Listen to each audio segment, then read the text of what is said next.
옛날 옛적 한국의 아름다운 화순 지역에는 특별한 숲이 있었습니다. 이 숲은 마법의 숲이라고도 불리며 그 안에는 여러 신비로운 생명체와 마법의 힘이 깃들어 있었죠. 이곳에서는 그 누구도 상상할 수 없는 일이 벌어지곤 했습니다. 주인공 유리는 화순의 작은 마을에 살고 있는 호기심 많은 소녀였습니다. 그녀는 할머니에게서 자주 동화 같은 이야기를 들으며 자랐고 특히 화순의 마법숲에 관한 이야기를 가장 좋아했습니다. 언제나 모험을 꿈꾸던 유리는 어느 날 그 숲을 직접 탐험하기로 결심했습니다. 유리는 이른 아침 일찍 숲을 향해 출발했습니다. 그녀의 손에는 할머니가 물려준 오래된 나침반이 들려 있었고 나침반은 마법 숲의 비밀을 풀 열쇠가 될 것이라는 전설이 있었습니다. 숲에 들어서자마자 유리는 주변에서 들려오는 새들의 노래와 낮게 속삭이는 나무들의 목소리를 들었습니다. 이곳에는 마치 주변의 모든 것이 살아있는 것처럼 느껴졌습니다. 숲을 깊이 걸어가던 유리는 반짝이는 연못을 발견했습니다. 그곳에는 한 마리의 작은 요정이 앉아 있었습니다. 유리는 조심스럽게 다가가 요정과 인사를 나누었습니다. 요정은 그녀를 반갑게 맞이하며 자신을 루나라고 소개했습니다. 루나는 이 숲의 수호자 중 하나였고 유리의 방문을 이미 알고 있었다고 했습니다. 루나는 유리에게 숲에 숨겨진 보물을 찾는 모험을 제안했습니다. 그 보물은 숲과 마을을 보호하는 마법의 힘을 가진 아이템이라고 했죠. 유리는 곧바로 이 모험에 함께하겠다고 했고 두 친구는 길을 떠났습니다. 길을 가다 보니 그들은 푸른 불꽃으로 이루어진 나무 너머에서 나타나는 아름다운 유리성을 발견했습니다. 그러나 가까이 갈수록 성 주위를 지키는 요새의 고블린들이 보이기 시작했습니다.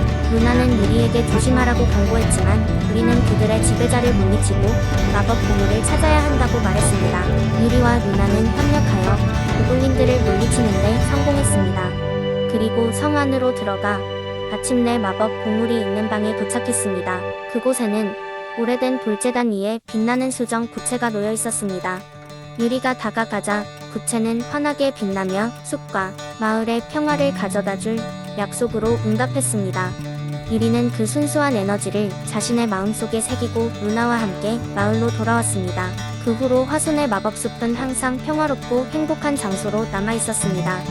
그리고 유리의 이야기와 용기는 마을 사람들 사이에서 오랫동안 전해졌습니다. 유리의 모험 덕분에 사람들은 자연과의 조화와 사랑이라는 잊을 수 없는 무언가를 배우게 되었습니다.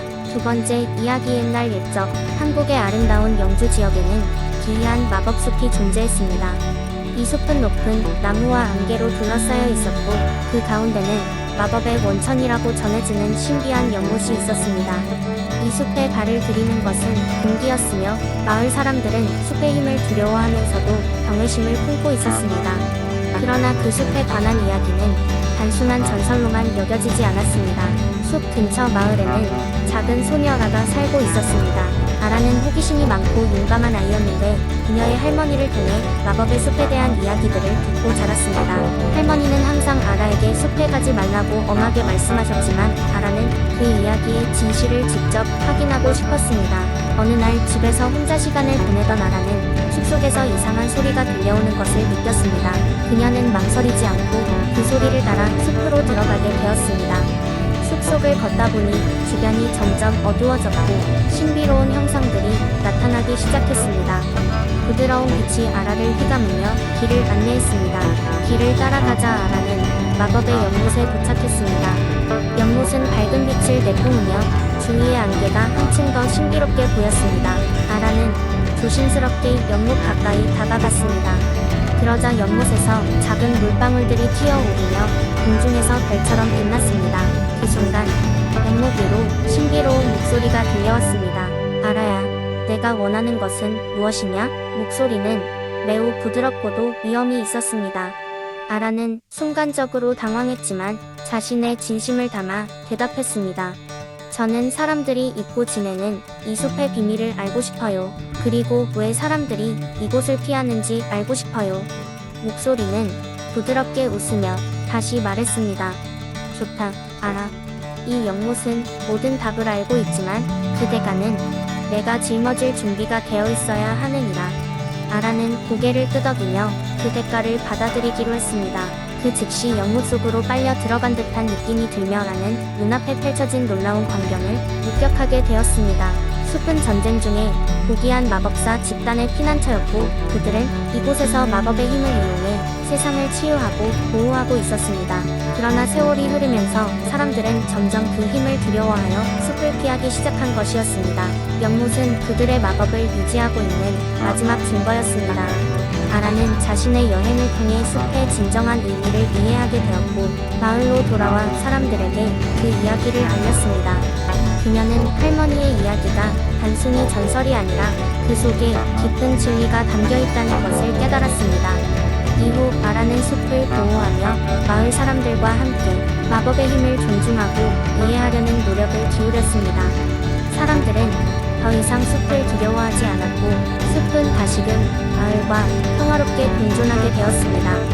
아라의 용기와 지혜는 영주 지역에 오래도록 기억되었으며 숲은 여전히 하나의 전설로 남아 그 평화를 지키고 있었습니다.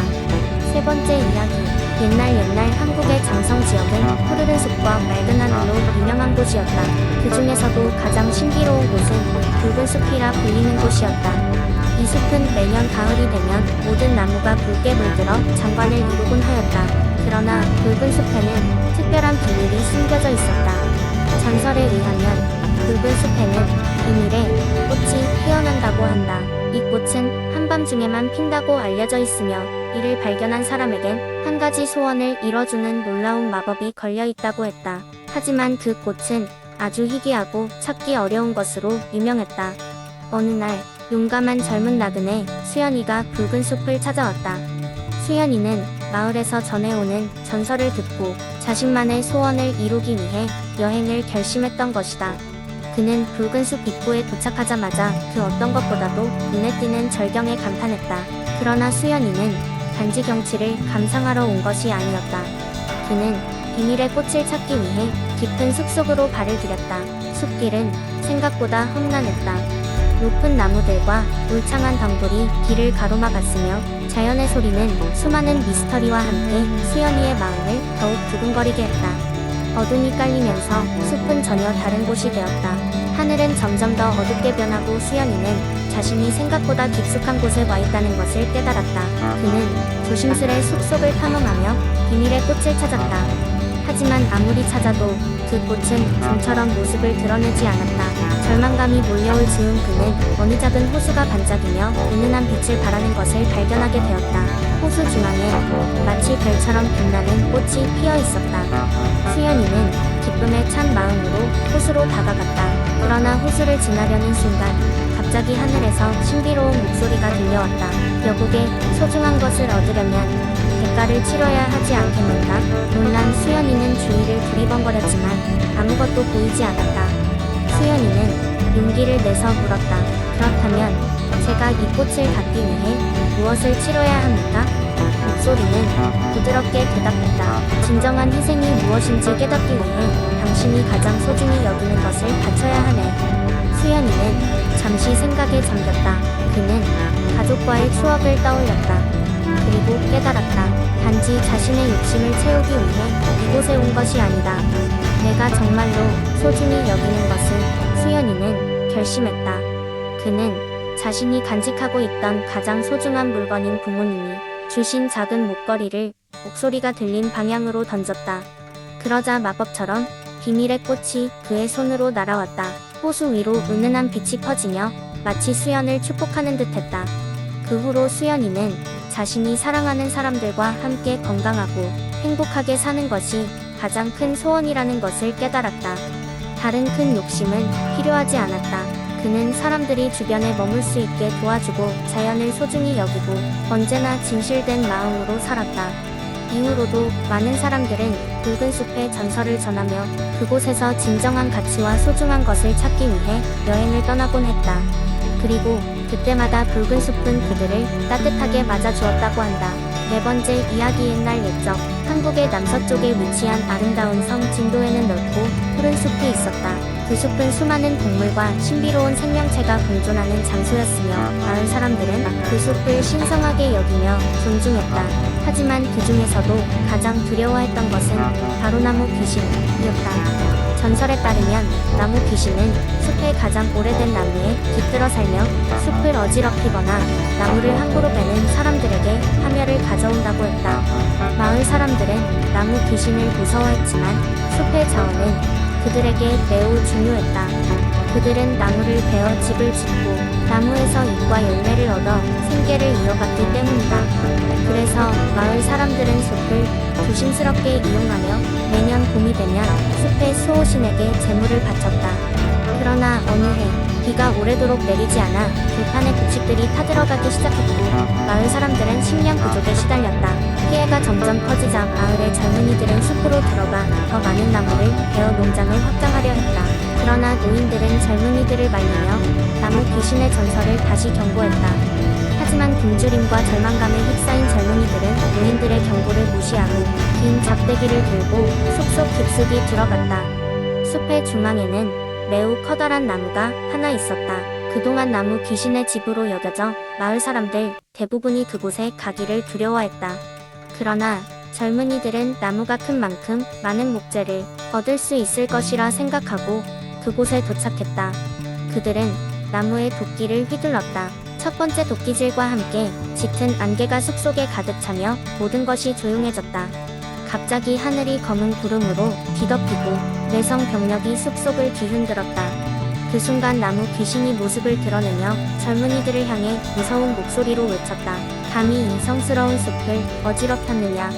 나무 귀신의 울부짖음에 숲은 마치 살아있는 듯 요동쳤고 젊은이들은 공포에 질려 도망치기 시작했다. 마을로 돌아왔을 때 그들은 노인들과 주민들에게 자신들이 본 것을 설명했다. 이 소식은 마을 전체를 공포로 몰아넣었고 사람들은 재앙이 닥칠까 두려워 떨었다. 이때 마을에서 가장 나이가 많은 지혜롭기로 소문난 노인이 마을 사람들에게 말했다. 나무 귀신은 단지 숲을 어지럽히는 자들에게 분노할 뿐이오. 우리가 그의 분노를 가라앉히기 위해서는 그를 진정으로 존중하고 우리의 잘못을 뉘우쳐야 하오.